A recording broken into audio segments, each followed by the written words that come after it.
आराध्य देव के चरणों में वंदन। आदरणीय समणी जी, उपस्थित भाइयों तथा बहनों, उपासक दशा सूत्र का हमारा भाषण चल रहा है।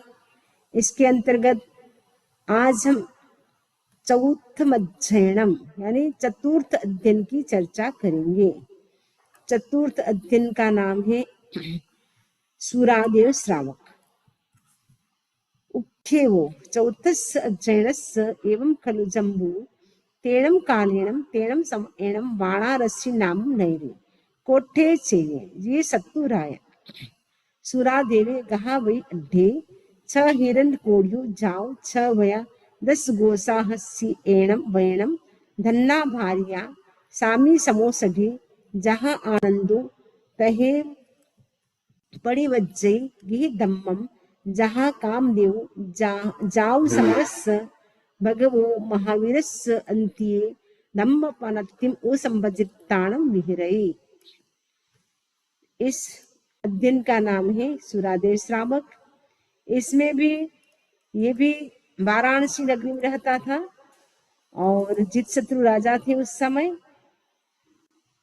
इनके पास भी जैसे कामदेव श्रावक के पास जो मणि थी सेम वैसी ही थी। उनके पास भी 6 हिरण्य कोड़ियों 6 कोटि यानी 6 करोड़ सोना उनके भी खजाने में थे। 6 करोड़ घर के काम में थे, 6 करोड़ बिजनेस में थे और उनके पास भी 60,000 गाय थी। सेम कामदेव श्रावक का जैसे वर्णन है ठीक वैसे ही इनका भी वर्णन है।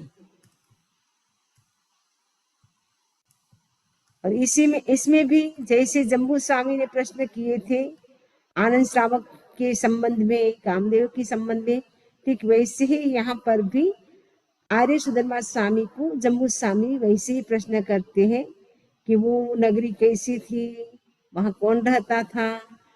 तो आर्य सुधर्मा स्वामी कहते हैं कि वो वाराणसी नगरी थी। गहापति यानी गाथापति सूरादेव रहता था। उस समय एक बार भगवान महावीर स्वामी वाराणसी नगरी में पधारते हैं, कोष्टक उद्यान में विराजते हैं। जैसे आनंद श्रावक भगवान महावीर स्वामी के दर्शन करने के लिए गया था, ठीक वैसे ही सूरादेव श्रावक भी भगवान महावीर स्वामी के पास दर्शन करने के लिए जाते हैं। दर्शन करने के लिए जाते हैं। भगवान महावीर स्वामी ने जो परिषद थी, विशाल परिषद थी, उन सबको उपदेश दिया। वैसे ही भगवान महावीर स्वामी ने जब ये सूरादेव श्रावक पधारते हैं, सूरादेव श्रावक भगवान महावीर स्वामी के दर्शन करने के लिए जाते हैं। क्योंकि आपको यदि पता चले कि हमारे अमेरिका में ओरलैंडो में तीर्थंकर पधारने वाले हैं, अगर पता चल जाए उसके बाद तो कौन रहेगा घर पे। सभी के मन में होगा आज भगवान पधारे हैं, हम दर्शन करने के लिए जाएं। तो सूरादेव श्रावक को पता चलता है कि आज भगवान महावीर स्वामी हमारी वाराणसी नगरी में पधारे हैं।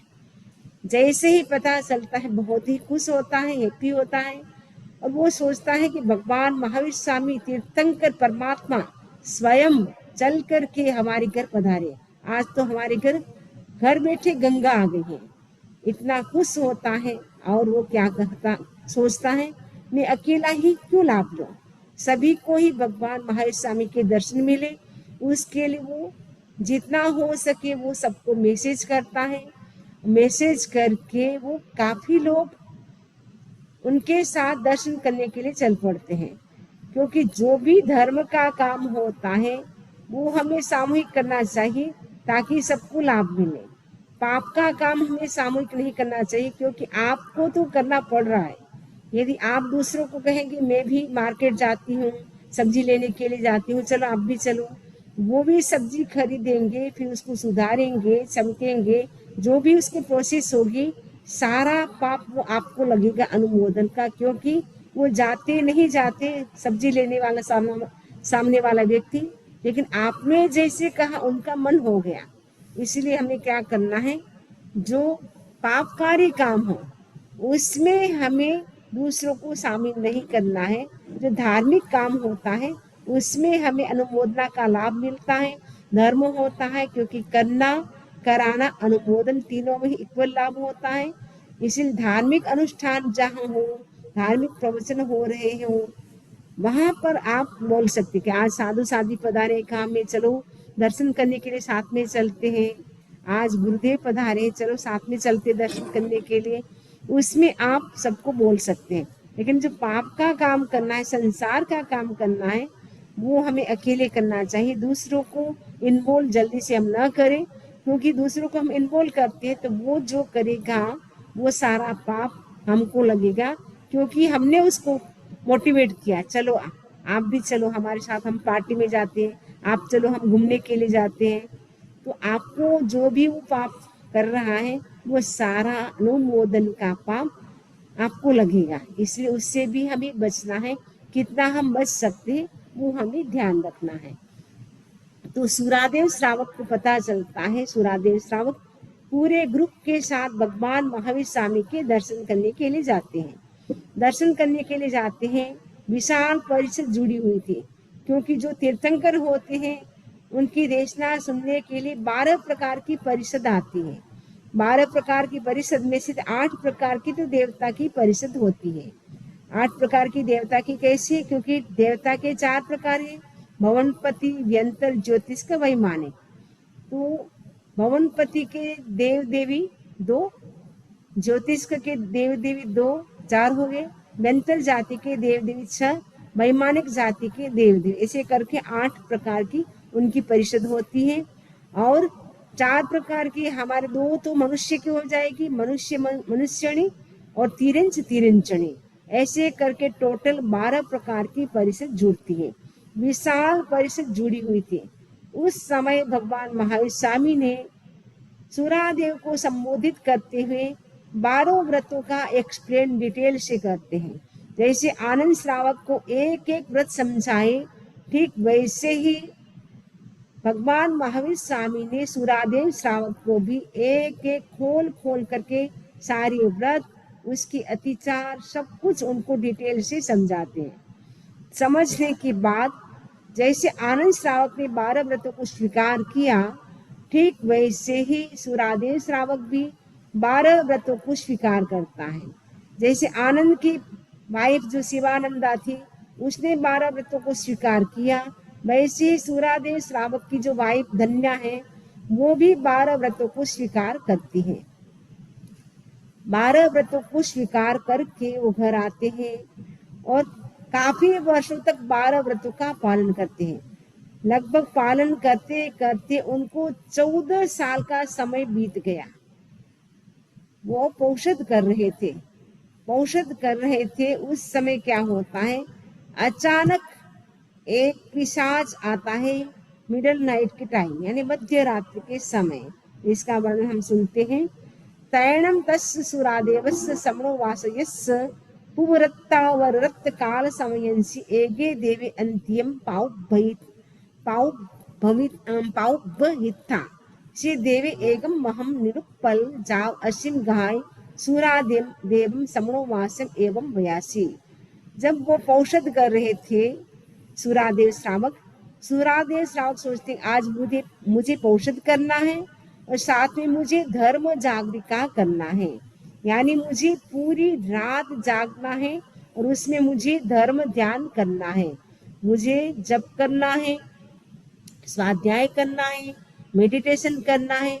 एक मोमेंट भी, वन मोमेंट भी मुझे प्रमाद नहीं करना है, क्योंकि ये मनुष्य भोग मिला है, इसमें मैं धर्म ध्यान कर सकता हूँ। बाकी मनुष्य भोग मिलना बहुत मुश्किल है, रेयर मनुष्य भोग मिलता है, बार बार मनुष्य भोग नहीं मिलता है। वो चिंतन कर रहा है कि मनुष्य भोग मुझे मिला है, उसको मुझे सफल करना है। इसके लिए आज मुझे क्या करना है, पूरी रात मुझे धर्म ध्यान में ही समय बिताना है। न मुझे आर्त ध्यान करना है, न रौद्र ध्यान करना है। धर्म ध्यान, शुक्ल ध्यान में मुझे अपना समय बिताना है। धर्म ध्यान जब हम करते हो, उस समय आयुष्य का बंद हो जाए तो व्यक्ति मर करके मनुष्य बन सकता है। जब व्यक्ति शुक्ल ध्यान में हो, उस समय आयुष्य का बंद हो जाए तो मर करके वो देव भी बन सकता है और केवल ज्ञान को भी प्राप्त कर सकता है। आर्त ध्यान में आयुष्य का बंध हो जाए तो मर कर के वो आर्त ध्यान वाला तिरंज गति में जाता है। तिरंज गति यानी एनिमल से बर्ड से बन जाता है। आर्त ध्यान का मतलब है आपको जो वस्तु पसंद है वो टूट गई या उसका वियोग हो गया, फिर उसी का चिंतन करते रहना पूरा दिन। वस्तु तो टूट गई, व्यक्ति चला गया, लेकिन बार बार उसी की याद करते रहते हैं, उसी का स्मरण करते रहते हैं, उसको ही हम याद करते हैं, तो वो होता है आर्त ध्यान। और रौद्र ध्यान का मतलब होता है जिसमें क्रूर परिणाम होते हैं, आत्मा के जो क्रूर परिणाम यानी हिंसा के भाव होते हैं, मारने के भाव होते हैं, नेगेटिव थॉट्स होते हैं, वो सब रौद्र ध्यान होता है। रौद्र ध्यान में आयुष्य का बंध हो जाए तो व्यक्ति मर करके श्योर नरक में जाता है। इसीलिए हमें सावधान रहना है कि पूरे दिन में हमारा समय आर्त ध्यान में कितना बीतता है, रौद्र ध्यान में कितना बीतता है, धर्म ध्यान में कितना बीतता है और शुक्ल ध्यान में कितना बीतता है। तो हमें चिंतन करना है। शुक्ल ध्यान में तो एकदम हमारी भावधारा प्योर हो जाती है, वो शुक्ल ध्यान होता है। धर्म ध्यान में व्यक्ति आत्मा का चिंतन करता है, मैं आत्मा हूँ, मैं शरीर नहीं हूँ। आत्मा के प्रति होने वाला जो शरीर के प्रति जो होने वाला अटैचमेंट है उसको डिटेच करने की कोशिश करता है, यानी डिटेचमेंट की वो प्रैक्टिस करता है। और धर्म ध्यान में व्यक्ति क्या करता है, स्वाध्याय करता है, चांटिंग करता है और शुभ योगों में रहता है। नेगेटिव जो थॉट्स होते हैं उससे वो बचने की कोशिश करता है। 18 पाप से संबंधित वो थॉट्स नहीं करता है। तो धर्म ध्यान बहुत अच्छा है। अगर शुक्ल ध्यान कर सकते बहुत अच्छा है, लेकिन शुक्ल ध्यान नहीं कर सकते हैं तो धर्म ध्यान तो बहुत ईजी है। उसमें आपको बस जागरूकता से स्वाध्याय, ध्यान, चांटिंग और उसके साथ साथ जो जब भी करें, जब करें तो भी आप श्वास के साथ करें तो आपको विचार नहीं आएंगे। कई लोग बोलते हैं माला फेरते हैं, जप करते हैं, मेडिटेशन करते हैं, बहुत ज्यादा थॉट्स आते हैं। तो उन थॉट्स को रोकने के लिए हम क्या करें, श्वास के साथ हम मंत्र का प्रयोग करें, कलर के साथ मंत्र का प्रयोग करें, केंद्र के साथ मंत्र का प्रयोग करें।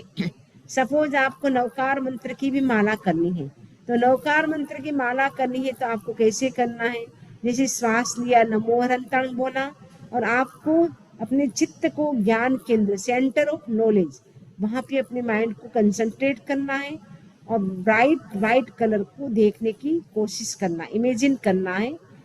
फिर आपने श्वास छोड़ा, फिर नमो सिद्धाणं दर्शन केंद्र, आईब्रो के बीच का स्थान व ऑरेंज कलर का ध्यान करना है। फिर नमो आईर्याण में विशुद्धि केंद्र येलो कलर का ध्यान करना है। और नमो वज्जाणु आनंद केंद्र ग्रीन कलर का ध्यान करना है। नमो लोए सब्ब साहम, हमारा जो पेडू का स्थान स्वास्थ्य केंद्र जिसको कहते हैं, नाभि के नीचे, नेवल के नीचे 4 अंगुल होता है, वहां पे अपना ध्यान केंद्रित करना है और ब्लू कलर का ध्यान करना है। तो इनहेल एंड एक्सहेल के साथ अगर मंत्र करते हैं, चांटिंग करते हैं, उससे आपका मन ज्यादा कंसंट्रेट रहेगा, फिर आपको विचार कम आएंगे। माला फेरने में थोड़ा टाइम लगेगा। और अगर आप बिना श्वास के माने बिना इनहेल एक्सहेल किए आप बिना कलर देखे मंत्र करते हैं तो मंत्र जल्दी हो जाता है, लेकिन उसमें हमारी मन की जो एकाग्रता होनी चाहिए, कंसंट्रेशन होना चाहिए, वो नहीं हो पाता है। इसलिए हम श्वास के साथ करते हैं, कलर के साथ करते हैं, उसमें हमारा मन ज्यादा कंसंट्रेट रहता है। इसलिए माला भी फेरे आचार्य महाप्रज्ञ जी कई बार फरमाया करते थे कि अगर 5-10 मिनट में माला हो जाती है वो माला मैं नहीं मानता हूँ। जिसमें आधा घंटा पौन घंटे का समय लगे वो रियल में माला होती है।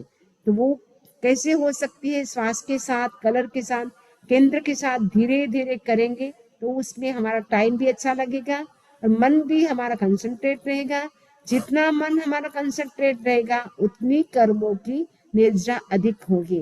माला भी फेरे मन इधर उधर घूम रहा है तो कर्मों की निर्जरा जितनी होनी चाहिए, आत्मा जितनी प्योर होनी चाहिए, उतनी नहीं हो पाती। इसलिए जरूरत है कि हम जब भी माला करें हम क्या करें, अपने मन को श्वास को देखने में लगा दें, मेडिटेशन करें, श्वास प्रेक्षण करें, श्वास को देखें, श्वास दर्शन से हम आत्म दर्शन तक पहुंच सकते हैं। इसलिए श्वास दर्शन बहुत जरूरी है। परसेप्शन ऑफ ब्रीदिंग, अपने श्वास को देखें, श्वास कैसे चल रहा है, छोटा बड़ा कैसे चल रहा है। तो जितना आप लॉन्ग ब्रेथ लेंगे, इनहेल एंड एक्सहेल भी लॉन्ग करना है, इनहेल भी आपको लॉन्ग करना है। उससे आपके भीतर ऑक्सीजन भी अच्छा जाएगा। ऑक्सीजन अधिक मात्रा में होने से हमारे जो ऑर्गन्स हैं वो भी एक्टिव रहते हैं और हेल्दी रहते हैं। ऑक्सीजन जिस पार्ट को नहीं मिलता है वो पार्ट धीरे धीरे डैमेज होने लग जाता है, इफेक्ट हो जाता है। इसलिए ऑक्सीजन भी अधिक मात्रा में टेक कर सकते हैं, ले सकते हैं। इसके लिए जरूरत है कि हम माला भी फेरे, मेडिटेशन करें तो डीप ब्रीथिंग के साथ करें। तो अब हमारा ये चल रहा था प्रसंग कि जो सुरादेव श्रावक है वो पौषध में बैठा हुआ है। पौषध में बैठने के बाद वो चिंतन करता, आज मुझे पूरी रात चांटिंग करना है, फिर माला फेरना है, मेडिटेशन करना है, स्वाध्याय करना है, मुझे पूरी रात ऐसे ही बिताना है, यानी सोना नहीं है, धर्म ध्यान में ही बिताना है। ऐसा चिंतन करके वो पौषध में तल्लीन था, ध्यान में लीन था। और अचानक क्या होता है, मिडल नाइट के समय, पूरत्तावर रक्त काल यानी मध्य रात्रि के समय, लगभग 12 बजे के समय कौन आता है, एक पिशाच आता है। तो पिशाच आता है, वो क्या कहता है श्रवणोपासक को, तो श्रवणोपासक को कहता, वो पिशाच आता है, वो पहले तो क्या करता है, अपने हाथ में एक बड़ी नीलुपल जाव असीम गहाय, नीले कलर का जो कमल जैसा होता है, नील कमल, वैसे वो तलवार को ले करके सूरादेवम श्रवणोवासम, सूरादेव श्रवणोवासम मतलब श्रवणोपासक को एवं भयासी, एवं मैंने इस प्रकार भयासी ने कहा, क्या कहा, हम भो सुरादेवे देवा श्रवणोवासया, अरे सुरादेव श्रवणोपासक, पथ्या अनिष्ट को चाहने वाले, जैनम यदि तुम शिलायम जाओ न बंजेसी, शील आदि व्रतों को यानी जो 12 व्रतों को स्वीकार किया है, 5 अणुव्रत, 3 गौण व्रत और 4 शिक्षा, ये जो 12 व्रतों का आपने स्वीकार किया है, यदि उसको नहीं तोड़ोगे, उसका भंग नहीं करोगे तो मैं क्या करूंगा, वो पिशाच बता रहा है। जेठम पुत्रम, तुम्हारे जो जेठ में बड़ा जो पुत्र है उसको क्या करता हूँ, साओ गया हो निर्णय में, यानी आपके घर से मैं लाता हूँ और निर्णय ला करके मैं क्या करता हूँ, तब अग्गो घाय में, तब मैंने आपके अग्गो यानी सामने घाय में मारता हूँ। घाय तमार कर 5 सोलह करे में, 5 टुकड़े करूंगा, 5 टुकड़े करूंगा। उनके तो 3 किए थे, इनके 5 टुकड़े कर दिए। तो करिता करके आदान भरी हंसी कड़ाह हंसी अद्दे हेमी, तेल से भरे हुए कड़ा में तलता हूँ। मतलब उसके बेटे को लाया घर से, ला करके उसको मार करके उसके 5 टुकड़े कर दिए। 5 टुकड़े करने के बाद जो कढ़ाई थी तेल से भरी, उसके अंदर डाला और फिर उस जो मांस और ब्लड से वो जो तेल हो गया था, उस तेल को वो क्या बोलता है, आज यामी छीटूंगा, तुम्हारे शरीर पे डालूंगा। जहानम तुम जिससे तू अकाले चेव जीव्याओ बवरो विजसी, अकाल में ही मृत्यु को प्राप्त होगा। एवं मज्जियम कणियसम, इस प्रकार मंजले तथा कनिष्ठ पुत्र के एक के 5 सोलह, एक के 5 मास खंड तय करे, उसी प्रकार किए। मतलब बड़े बेटे को भी मार दिया, बीच वाला जो और छोटा, 3 जो बेटे थे उनके तीनों बेटों को मार करके 5 टुकड़े किए मांस के, और उसको क्या किया, कढ़ाई में तल करके जो चुल्ली पिता थे उनके शरीर पे, चुल्ली पिता के शरीर पे जैसे डाला था वैसे ही सूरादेव के शरीर पर भी डालते हैं। चुल्ली पिता के भी 3 बेटे थे, इनके भी 3 बेटे हैं। चुल्ली पिता के जो 3 बेटे थे उनके तो 3 टुकड़े किए, इनके तो 5 कर दिए। और उनके शरीर पे जैसे डाला था चुल्ली पिता के शरीर पे तेल गरम मांस के साथ, ब्लड के साथ, वैसे ही ये देव कहता है कि मैं आपके शरीर पर भी वैसे ही डालूंगा। सूरादेव श्रावक के सामने ऐसी एकदम भयंकर उपद्रव आ जाता है। उसके बावजूद भी उनके सामने 3 बेटों को मार दिया, टुकड़े कर दिए, गरम गरम तेल भी छिड़क दिया उनके शरीर के ऊपर, फिर भी वो डामाडोल नहीं होते हैं, विचलित नहीं होते, फिर भी वो धर्म ध्यान में स्थिर रहते हैं। तो देव को गुस्सा आता है, इतना करने पर भी वो धर्म से विचलित नहीं होता है। अब दूसरी धमकी क्या देता है? सुरादेव के शरीर में 16 रोग उत्पन्न करने की धमकी। जो 16 महारोग माने जाते हैं वो आपके शरीर में करूंगा उत्पन्न, ऐसी वो धमकी देता है। तैणम से देवे सुरादेवम समणो वास्यम चौथम पी एवं बयासी हम भो सुरादेवा समणो वासया अपथ्य पथया जाओ न परिचयसी तो ते अज्ज शरीरसी जमग सगम समग में 16 रोगा यंके पक्षियामी तंजहा सासे कासे जाओ पोढ़े जहानम तुमम अट्ट दुहट्ट जाओ बवरो विज्जसी। तो ये देव कह रहा है कि यदि तुम 12 व्रतों को भंग नहीं करोगे, मैं क्या करूंगा? मैं तुम्हारे शरीर में 16 प्रकार के जो महारोग हैं उसको मैं डालूंगा, यानी 16 रोग तुम्हारे शरीर में मैं उत्पन्न करूंगा। 16 रोग नाम नीचे आएंगे। सांस खांसी आदि 16 रोग होते हैं, बड़े बड़े महारोग माने जाते हैं। वो महारोग तुम्हारे शरीर में पैदा करूंगा, जिससे तू क्या होगा? आर्त यानी एकदम दुखी हो जाएगा तथा विवश होता हुआ अकाल में मारा जाएगा। यानी परवश एकदम इतना भयंकर 16 एक रोग से भी व्यक्ति को कितना पेन होता है। अगर कोई शरीर में 16 रोग डाल दे किसी के शरीर में तो वो कितना पेनफुल उसकी सिचुएशन होगी, वो कैसे उसको सहन करेगा। वो देवता उसको धमकी देता है, यदि तुमने धर्म को नहीं छोड़ा तो मैं तुम्हारे शरीर में 16 महारोग उत्पन्न करूंगा, जिससे तुम अकाल में ही यानी बिना समय में ही तुम्हारी मृत्यु हो जाएगी, तुम मर जाओगे।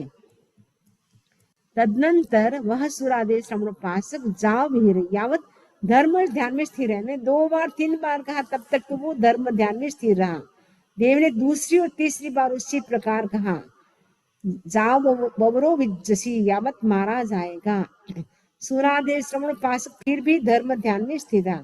देव ने दूसरी और तीसरी बार भी उसी प्रकार कहा, यावत मारा जाएगा। 3 बार कहा, तब तक तो वो स्थिर रहा। अब देखो चौथी बार कहते हैं तब क्या होता है? सुरादेव का विचलित होना और पिशाच को पकड़ने का प्रयत्न। जब चौथी बार कहता है तो अब सुरादेव भी धर्म से विचलित हो जाते हैं।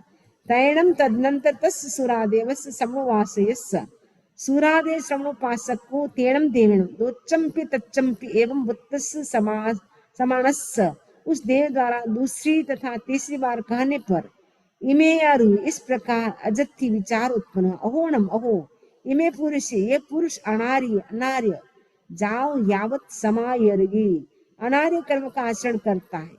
जेनम ममम जेठम पुत्रम, जिसने मेरे बड़े पुत्र जाओ यावत कणियसम कनिष्ठ पुत्र सबसे छोटे पुत्र को, और जाओ आसंयनी रुधिर आदि से सिंचा, जे भी इमे 16 रोगायंगा तथा जो ये 16 रोगातंक है ते भी ये इच्छे उनको भी यह चाहता है, मम शरीर अंगंसी पक्षी वित्त मेरे शरीर में डालना, तम से हम खरु तो उचित होगा मम मुझे इस पुरुष को पकड़ लेना। ऐसा विचार करके वो कामदेव क्या सुरादेव उठते हैं। उठ करके जैसे वो उसको पकड़ने के लिए उठते हैं तो तुरंत ही वो देव आकाश में उड़ जाता है। जैसे चुल्ली पिता भी पकड़ने के लिए उठे थे तो देव आकाश में उठ गया, वैसे ही ये भी आकाश में उड़ जाता है। तो सुरादेव भी विचलित हो गए और चुल्ली पिता भी विचलित हो गए। कामदेव श्राव दृढ़ रहे थे, ये दोनों श्राव विचलित हो जाते हैं। ये इतने मतलब 3 पुत्रों को मार दिया तब तक तो वो स्थिर रहे धर्म ध्यान में। 2-3 बार कह दिया तुम्हारे से मैं 16 रोग उत्पन्न करूंगा, तब तक तो स्थिर है। लेकिन चौथी बार कहा कि मैं तुम्हारे शरीर में 16 रोग प्रक्षेप करता हूँ, डालता हूँ, तो उनके मन में, क्योंकि सबसे ज्यादा हमारा मोह शरीर के प्रति होता है, बच्चों से भी ज्यादा शरीर के प्रति होता है। बच्चे को तीनों को मारे तब तक तो उनका मन विचलित नहीं हुआ, लेकिन कहा कि तुम्हारे शरीर में मैं 16 रोग उत्पन्न करता हूँ, तो वो भी विचलित हो जाते हैं और उस देव को पकड़ने के लिए वो भागते हैं। ये 16 रोग के नाम है। श्वास, जो किसी को अस्थमा की प्रॉब्लम होती है वो भी 16 रोग के अंतर्गत आता है। बुखार, कुक्षी कमर में पीड़ा, किसी को बैक पेन होता है, भगंदर यानी गुदा पर फोड़ा जैसा हो जाता है, अजीर्ण यानी खाना न पचना, दृष्टि रोग नजर का फटना आदि आंख की बीमारी, मस्तक सूल सिर दर्द होना, कानों के रोग दुखना आदि, कर्ण वेदना होगी, कंडू यानी खुजली, खुजते रहते हैं, खुजली करते रहते हैं, कुष्ठ यानी कोढ़, ये भी महारोग है, काश यानी खांसी, दाह यानी पित्त ज्वर अर्थात शरीर में जलन होना, शूल यानी पेट में रह रह करके दर्द होना, अर्श यानी बवासीर जिसको मसमसा बोलते हैं, अरुचि भूख न लगना, उदक रोग यानी पेट की बीमारी, ये 16 प्रकार के महारोग माने गए हैं। ये 16 प्रकार के रोगों का नाम सुन करके सुरादेव श्रावक विचलित हो जाते हैं और वो उठते उस पुरुष को पकड़ने के लिए यानी उस देव को पकड़ने के लिए उठते हैं। जैसे वो उठे तो वो देव तो उठ गया, उनके हाथ में खंभा आ जाता है, फिर वो जोर जोर से चिल्लाते हैं। तो जैसे ही ये उनकी जो आवाज थी कोलाहल की, वो पत्नी सुनती है, वो पत्नी तुरंत दौड़ी दौड़ी आती है।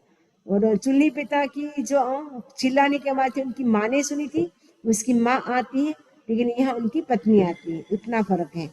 तैणम सा धन्ना भार्या कोलाहल सोचानि सम्म जेणे सुरा देवे समणो वासे तेणे उवागच्छे। तैणम मैंने उस समय, उसके बाद साधन्ना भार्या, उसकी जो सुरादेव श्रावक थी उनकी पत्नी का, भार्या का मतलब पत्नी होता है, पत्नी का नाम था धन्या यानी धन्या था, धन्या। तो धन्या ने क्या सुना, कोलाहल को सुन करके और उस पर विचार करके, जेणे जहाँ सुरादेव श्रवणोपासके तेणे उवागच्छी वही आती है, उवागच्छित आकर के एवं वयासी इस प्रकार कहा, किन्नम देवान प्रिया तुभ्येहम महया कहा सद्यनम कोलाहले कहे। तुमने ये क्यों बड़े जोर जोर से शब्दों का कोलाहल किया, क्या बात है, ऐसा अचानक क्या हुआ। तो सारी बातें अब सुरादेव अपनी पत्नी को बता रहे हैं। तैणम से सुरादेवी समणो वासे धन्यम भार्य एवं वयासे। तब सुरादेव श्रवणोपासक धन्या भार्या को इस प्रकार कहता है, एवं खलु देवानुप्रिय, हे देवानुप्रिय, केवी पुरुषे कहे जहा चुनरी प्रिया, धन्नावी पड़ी भणाई जाओ कणी हंसम, नो खलु देवानुप्रिया तुभ्यम, केवी पुरुषे शरीर हंसी जमगम समगम 16 रोगायंक भणई एवं निर्वशेषम जाओ सोहम में कप्पे अरुण कंते कप्पे विमाने उवन्ने चत्तारी पलियो वमाइन थी महाविदे वासी सिज्जी ही निक्षेवो। ये सारी बातें अब जो सुरादेव हैं वो अपनी वाइफ को बता रहा है कि वो रात्रि के समय में ध्यान कर रहा था, मेडिटेशन कर रहा था, उस समय कोई पुरुष आता है, उनको पता नहीं देव है, उनको लगा कोई अनार्य पुरुष आता है, पापी पुरुष, वो हमारे तीनों पुत्र को मार देते हैं, फिर उसके गरम गरम तेल में डाल करके उसके जो मांस थे, ब्लड थे, वो सारा मेरे पे छिड़क देता है, तेल को छिड़कता है। और अब मेरे शरीर में भी वो 16 रोग पैदा करना चाह रहा था, इसीलिए मैंने सोचा ये पापी है, उस पापी व्यक्ति को पकड़ना ही अच्छा है, ऐसा सोच करके मैं उठा, लेकिन वो तो भाग गया। तो देवी जो उनकी वाइफ थी बहुत बुद्धिमान होशियार थी, उसने कहा कि ये कोई सामान्य पुरुष नहीं था, ये तो देव था, वो आपकी परीक्षा करने के लिए आए थे, लेकिन आप विचलित हो गए, आपको दृढ़ रहना चाहिए थे, आपको विचलित नहीं होना चाहिए था।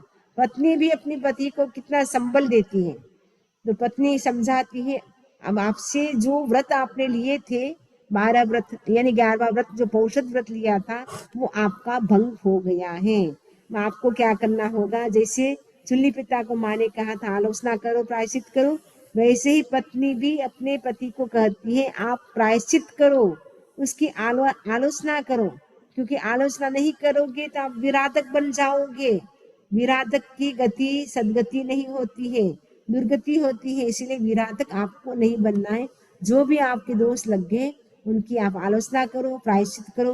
तो सुरादेव श्रावक वापस सारी आलोचना करता है, प्रायश्चित करता है, और उसके बाद अब उनको लगा कि अब 14 साल तो मुझे 12 व्रतों का पालन करते करते हो गया है, तो उसके बाद वो 11 श्रावक की जो प्रतिमा है उनको भी वो स्वीकार करते हैं, उसमें बहुत ज्यादा वो तपस्या करते हैं, तपस्या करने से उनका शरीर एकदम जर्जर हो जाता है, किटकिट की आवाज आती है, तो उनको लगा कि अब मैं कुछ काम करने में समर्थ नहीं हूँ, तो वो क्या करते हैं संथारा ग्रहण कर लेते। 1 महीने का संथारा आता है, तो संथारा 1 महीने का आता है, तो 1 महीने का संथारे के बाद उनकी मृत्यु हो जाती है।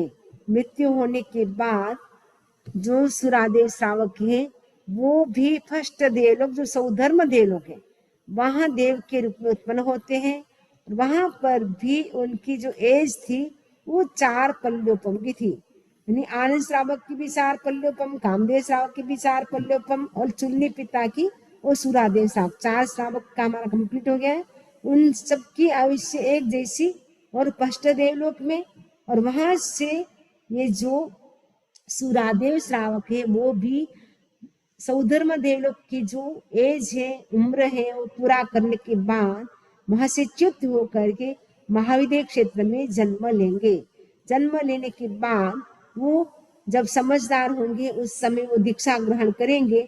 दीक्षा उत्कृष्ट कोटि से उनका पालन करेंगे। 5 महाव्रतों का अच्छी तरह से पालन करने के कारण उनको मर करके वो स्वर्ग में जाते। 12 व्रतों का अगर हम अच्छे से पालन करते हैं तो श्योर हम एक भव अवतारी भी बन सकते हैं। जैसे आनंद श्रावक, कामदेव श्रावक, सुन्नी पिता, सुरादेव बने, वैसे ही हम भी बन सकते हैं।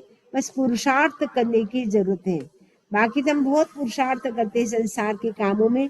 यदि धर्म के कामों में पुरुषार्थ करेंगे तो यह भव भी आपका अच्छा होगा, नेक्स्ट आने वाला भव भी आपका अच्छा होगा। तो सुरादेव श्रावक भी मृत्यु के बाद सौधर्म देवलोक में जाते हैं। उनकी 4 पल्योपम का आयुष्य होता है। वहां से वो भी मृत्यु के बाद महाविद्य क्षेत्र में जन्म लेकर के सिद्ध बुद्ध मुक्त होंगे। इस प्रकार हमारा 4th चैप्टर भी कंप्लीट हो गया। ओम अरहम, ओम अरहम। इसी से संबंधित किसी को कोई प्रश्न हो पूछ सकते हैं। भगवान के विरुद्ध मैंने कुछ भी बोला हो तस्मिच्छामि दुक्कडम।